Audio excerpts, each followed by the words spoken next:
तो सबसे पहले ये सवाल कि इंडिगो के हवाई जहाज अचानक कहाँ गायब हो गए। हवाई जहाज गायब हो गए या पायलट कम पड़ गए या क्रू के लोग कम पड़ गए। ये हुआ क्या कि सैकड़ों फ्लाइटें अचानक कैंसिल हो गई। अब कहा जा रहा है कि विमानों पर नजर रखने वाली सरकार की एजेंसी डीजीसीए ने इंडिगो की सारी मांगे मान ली हैं। अब मान ली हैं तो कुछ दिनों में चीजें ठीक हो जाएंगी, लेकिन मांगे मान ली हैं का क्या मतलब? भाई कोई हड़ताल चल रही थी क्या? हड़ताल तो चल नहीं रही थी। बताया जा रहा है कि चालक दल को आराम देने के लिए नए नियम आए थे, क्रू को आराम देने के लिए, उससे लोग कम पड़ गए थे, तो वो भी नियम अभी इंडिगो के लिए लागू नहीं होंगे, यानी इंडिगो को छूट दे दी गई। सरकार ने कुछ दिन की राहत दे दी ताकि एयरलाइन अपनी तैयारी कर ले। मतलब क्या कंपनी को तैयारी करने का टाइम नहीं दिया गया था और ऐसे ही नियम लागू हो गए थे? क्या एयरलाइन कंपनियों से बात करके नियम लागू नहीं हुए थे? और अगर ऐसा है तो इंडिगो को ही समस्या क्यों आई? कर्मचारियों को जो एयरपोर्ट पर डेस्क पर बैठे हैं गाली देने से क्या फायदा? उनकी क्या गलती अगर कंपनी ने तैयारी नहीं की तो? लेकिन फिर लोग किससे शिकायत करें? लोगों के लिए तो कंपनी वही है जो डेस्क पर बैठा है। अब देखिए कहानी शुरू कहां से हुई। कहानी इस बात से शुरू हुई कि कहीं भारत में एरोप्लेन चलाने वाला क्रू जो है, पायलट और क्रू, यानी कि ये जो लोग होते हैं, ये कहीं ऐसा तो नहीं है कि इनसे इतना काम लिया जा रहा है कि ये थक जा रहे हैं, बहुत ज्यादा थक रहे हैं, और इतने ज्यादा थक रहे हैं कि किसी दिन कोई हादसा हो जाए, प्लेन चलाना खतरनाक हो जाए। तो इससे पहले कि कोई हादसा हो जाए, पहले ही ऐसे नियम लाए जाएं कि पायलट फ्रेश रहे, हमेशा उनको पर्याप्त छुट्टियां मिले, सोने को मिले। इसको लेकर दुनिया भर में एविएशन के नियम पहले से हैं। इन नियमों को कहते हैं FDTL, यानी फ्लाइट ड्यूटी टाइम लिमिट, यानी कि कोई भी आदमी लगातार कितना देर तक फ्लाइंग कर सकता है, उसकी एक लिमिट होती है। भारत में FDTL तय करता है DGCA, यानी directorate general of civil aviation. ये सरकार का विभाग है, मिनिस्ट्री ऑफ सिविल एविएशन के अंतर्गत आता है, यही तय करता है। तो पहले नियम ये थे कि पायलटों को हफ्ते में 36 घंटे आराम देना जरूरी था, मतलब लगभग 1.5 दिन। चूंकि रात में उड़ान भरने और लैंड करने में ज्यादा थकान होती है, तो उसके भी नियम थे। रात में 6 बार से ज्यादा लैंडिंग नहीं करवा सकते थे, पहले के नियम यही थे। एक क्रू से 6 बार से ज्यादा लैंडिंग नहीं हो सकती। और रात का मतलब क्या था? रात का मतलब था 12 बजे रात से सुबह 5 बजे तक।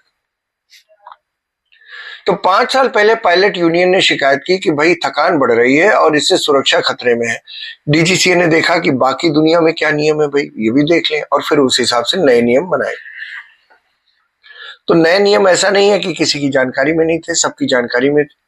नए नियम क्या है? वो ये कि हफ्ते में आराम के घंटे 36 नहीं 48 घंटे होंगे, और ये इकट्ठे दिए जाएंगे ताकि पायलट फ्रेश होकर काम करता रहे। 48 घंटे का मतलब 2 दिन। रात को सिर्फ 2 बार ही लैंड करने की इजाजत होगी एक पायलट को, और रात मानी जाएगी 12 बजे से सुबह 6 बजे तक, यानी 1 घंटे सुबह बढ़ा दिया, लेकिन लैंडिंग 2 ही कर दी, 6 की बजाय 2 कर दी, यानी काम कम कर दिया। ये ठीक था क्योंकि यात्रियों की सेफ्टी का मामला था। 2 से ज्यादा लगातार नाइट ड्यूटी नहीं लगाई जाएगी, ये भी नया नियम कर दिया गया। और छुट्टियों को लेकर भी नियम बदल दिए गए, जो मोटे तौर पर ये बदलाव किए गए थे। ये तय किया गया कि 2 साल पहले और एयरलाइन कंपनियों को जैसे ही बताया गया तो पायलट तो खुश हो गए, लेकिन एयरलाइन कंपनियों ने हाथ खड़े कर दिए कि भाई इतने लोग कहाँ हैं जो हम सबको आराम देते फिरे। उन्होंने कहा कि इससे तो खर्चे बढ़ जाएंगे, टिकटें ही महंगी हो जाएंगी, और देश में इतने पायलट तो हैं भी नहीं। 2 ही बड़ी एयरलाइन कंपनियां हैं, एक तो इंडिगो है, एक एयर इंडिया, और उसमें भी इंडिगो सबसे बड़ी है। 2200 फ्लाइटें चलती हैं उनकी। अब इतनी बड़ी है ये कंपनी कि बाकी सब कंपनियां मिलाकर भी उतनी फ्लाइटें नहीं चलाती जितनी इंडिगो चलाती है, 2200 के करीब। पायलटों का कहना था कि अभी इंडिगो के बिना भारत में विमान सेवा ही डावाडोल हो जाएगी, इसलिए कंपनी ये नए नियम नहीं मान रही है। अब ये बात थी 2 साल पहले की, लेकिन फिर सुरक्षा को लेकर कई चिंताएं जताई गई कि एयरलाइन को देखें या फिर यात्रियों की सुरक्षा को देखें। जाहिर सी बात है यात्रियों की सुरक्षा तो इंपॉर्टेंट थी। लेकिन जनवरी 2024 में यानी पिछले साल सरकार ने क्लियर कर दिया कि पायलटों को तो आराम देना ही पड़ेगा। यात्रियों को लेकर यह रिस्क नहीं उठाया जा सकता कि थके हुए लोग प्लेन उड़ाते रहे और किसी दिन हादसा हो जाए। तो एयरलाइन कंपनियों को पिछले साल जनवरी में कह दिया गया कि नियम तो लाए ही जाएंगे, आप तैयारी कर लें, और लोग नए लेने हो तो आप लोग लें, हमें नहीं पता, उड़ाने कम करनी हो तो वो कर दीजिए, हमें नहीं मालूम, लेकिन नियम तो नए ही लागू होंगे, ये पहले से बता दिया गया था। पिछले साल जनवरी में ये एयरलाइन कंपनियों को बता दिया गया था, मतलब 2024 में। और फिर पिछले साल मई में यानी मई 2024 में नया आदेश सरकार ने बाकायदा जारी कर दिया। अब पायलट यूनियन कहती है कि इंडिगो ने फिर भी कुछ कदम नहीं उठाए, क्योंकि उसको लगता था कि वो तो सरकार पर दबाव डालकर पुराने नियमों को वापस करवा लेगी, जबकि पिछले साल मई में ही आदेश भी जारी हो गया। आदेश में भी कहा गया था कि जून से नियम लागू होंगे, जून 2024 से, यानी पिछले साल की जून से। लेकिन एयरलाइन कंपनियों ने फिर दलीलें दी कि इससे तो कई फ्लाइट कैंसिल करनी पड़ेगी और इधर उधर की सब बहाने बनाए। इंडिगो का कहना था कि वो तो 2200 से ज्यादा फ्लाइटें रोज चलाती है और बहुत सारी फ्लाइटें रात को लैंड होती हैं, तो रात की लैंडिंग में लिमिट लग जाएगी तो फ्लाइटें कैंसिल करनी पड़ेंगी। अब क्योंकि इतने तो लोग हैं नहीं हमारे पास, तो नियम लागू नहीं हो पाए। सरकार कहती है नियम लागू करने हैं, एयरलाइन कहती है नहीं हो सकते। सरकार कहती है तैयारी शुरू करो, बाकी एयरलाइंस ने उस हिसाब से प्लानिंग भी शुरू की, लेकिन इंडिगो के सामने उनकी उड़ानें तो बहुत कम थी। इंडिगो जिद पर अड़ी रही।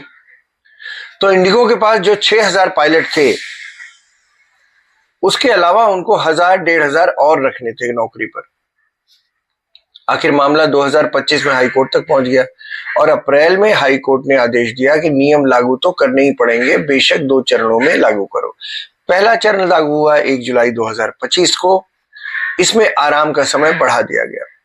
दूसरा चरण 1 नवंबर 2025 से लागू हुआ, इसमें रात की उड़ानों पर सख्ती बढ़ा दी गई, यानी रात वाला जो 6 से 2 फ्लाइटें की गई लैंडिंग, वो तो 2 चरण इसीलिए रखे गए क्योंकि एयरलाइंस कंपनियां जो है वो उन्हें तैयारी का समय चाहिए था। वैसे तो 2 साल से मामला चल रहा था, लेकिन फिर भी उनको समय चाहिए था, तो उनको जुलाई से नवंबर तक पूरे 4 महीने का टाइम दिया गया। याद रखिए ये नियम 2023 से चर्चा में थे। एयरलाइन कंपनियों को 2023 से ही चेतावनी मिल रही थी। डीजीसीए ने बार बार कहा था कि स्टाफ बढ़ाओ, रोस्टर यानी ड्यूटी शेड्यूल बदलो। इंडिगो को खासतौर पर निर्देश दिए गए थे, यानी कुल मिलाकर तैयारी के लिए 2 साल से ज्यादा का समय था, 2023 से 2025 नवंबर तक।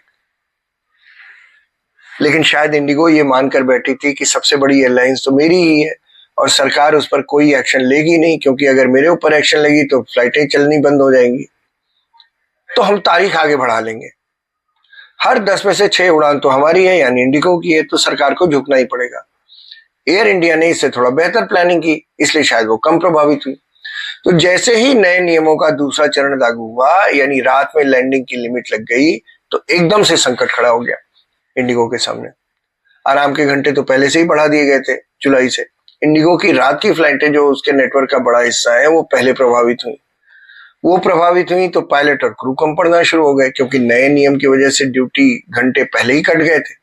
नतीजा, एक फ्लाइट लेट तो अगली प्रभावित, फिर कैंसिल, दूसरी फ्लाइट लेट तो अगली प्रभावित, कैंसिल, अगली कैंसिल तो वहां प्लेन नहीं पहुंचा और आगे का शेड्यूल गड़बड़ा गया, सारा क्योस हो गया।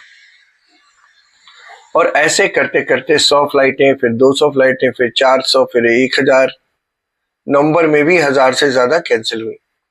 दिसंबर के शुरू होते ही 2-4 दिन में ही कुल मिलाकर हजारों फ्लाइट्स कैंसिल हो गई, हजारों लोग फंस गए। नतीजतन बाकी एयरलाइंस के टिकट 3-4 गुना महंगे हो गए, फिर तो 10 गुना। अब पायलट यूनियन का कहना है कि इंडिगो ने यह जानबूझकर होने दिया ताकि क्राइसिस खड़ी हो जाए और सरकार को घुटने टेकने पड़े हमारे सामने और वो नियम वापस ले ले, जिससे कि उन्हें ज्यादा लोगों को, 1500 लोगों को नौकरी पे ना रखना पड़े। 1500 लोगों को नौकरी पे रखेंगे तो उसी हिसाब से सैलरी भी देंगे, तो घाटा तो एयरलाइन कंपनी का है। लेकिन जब संकट बिल्कुल फूट ही पड़ा तो इंडिगो ने कहा फरवरी तक का टाइम दे दो। सरकार ने फरवरी तक का टाइम तो नहीं दिया, लेकिन फिलहाल इंडिगो को कह दिया कि जल्दी से जल्दी अपना सिस्टम ठीक करो, तब तक नियम लागू नहीं होंगे। और सरकार ने जांच बैठा दी है कि ये हुआ क्या जो हालत ऐसी हो गई। अब पायलट यूनियन की दलील है कि वो सरकार से डील निकालने के चक्कर में यात्रियों को सूली पर चढ़ा दिया गया उनकी तरफ से। मेरा सवाल यह है दोस्तों, टाइम तो इंडिगो के पास 2 साल का था, तो तैयारी क्यों नहीं की? सरकार को ब्लैकमेल कर रही है इंडिगो। सरकार को चाहिए कि फिलहाल काम चलाए, लेकिन जांच करवाए और इंडिगो को डाउन साइज करे और दूसरी कंपनियों को बढ़ावा दे। तो मेरे ख्याल से तो इनका लाइसेंस ही कैंसिल कर देना चाहिए इंडिगो का, उड़ान का। खूब परेशानी होगी और परेशानी होगी, लोग ट्रेन से सफर करेंगे, लेकिन कम से कम ये तो नहीं होगा कि हम सरकार को किसी के प्राइवेट कंपनी के सामने झुकना पड़े। लेकिन असल में हमारी ना सरकार ही बहुत बेईमान और कमजोर टाइप की है और कई फैसले ले ही नहीं पाती। असल में दिक्कत ये है कि अब सिविल एविएशन मिनिस्ट्री वैसे भी टीडीपी के पास है, चंद्रबाबू नायडू का बेटा मंत्री है, तो उस पर वैसे भी हाथ नरमी से रखना है। यही दिक्कत है, देखिए क्या होता है। लेकिन मुझे तो लगता है कि बहुत ही दृढ़ता के साथ, कड़ाई के साथ फैसला लेना चाहिए और इनको डाउन साइज करके दूसरी कंपनियों को आगे ले आना चाहिए। तभी किसी भी एक क्षेत्र में किसी भी एक कंपनी का वर्चस्व नहीं रहना चाहिए, तभी ये मामला सुधरेगा।